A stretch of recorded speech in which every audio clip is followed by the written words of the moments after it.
আসসালামু আলাইকুম এভরিওয়ান, আমি কর্ণমৃধা আপনাদের জন্য নিয়ে এসেছি সহজভাবে আমের মিষ্টি আচারের রেসিপি। চলুন শুরু করা যাক। এখানে আমরা নিয়েছি ভিনেগার, সরিষার তেল, লবণ, পাঁচফোড়ন আর গুড়। এখন চুলায় একটা ফ্রাই প্যান দিয়ে নেব। এখন আমরা তেল ঢেলে নেব। এরপর দিয়ে নেব দুটো শুকনো মরিচ। এরপর দিব আমরা পাঁচফোড়ন। এখন কিছুক্ষণ এগুলোকে নেড়েচেড়ে ভেজে নিতে হবে। ভেজে নেওয়ার পর এখন আমরা ঢেলে দেব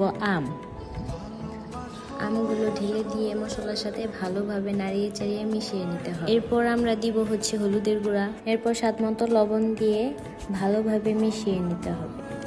এখন এগুলোকে ভালোভাবে নেড়েচেড়ে জাল দিতে হবে। এখন আমরা মিষ্টির জন্য গুড় দিয়ে নিব। যেহেতু আমরা মিষ্টি আচার বানাচ্ছি, তো মিষ্টিটা আমরা একটু বেশি দিব। তারপর আমরা চিনিও দিয়ে নিব। এরপর আমরা ভালোভাবে নেড়ে চেড়ে এটাকে প্রিপেয়ার করি। এই তো আমাদের আচার বানানো শেষের দিকে। এখন আমরা আচারটা বেশি দিন ভালো রাখার জন্য দিয়ে দিব ভিনেগার। তারপর আমরা দিয়ে দিব আচারের মশলা। হয়ে গিয়েছে আমাদের আচার, এখন ঢেলে নিব। এই হচ্ছে আমাদের আচারের ফাইনাল। ভিডিওটা ভালো লাগলে অবশ্যই লাইক, কমেন্ট, সাবস্ক্রাইব করবেন। দেখা হবে নেক্সট ভিডিও।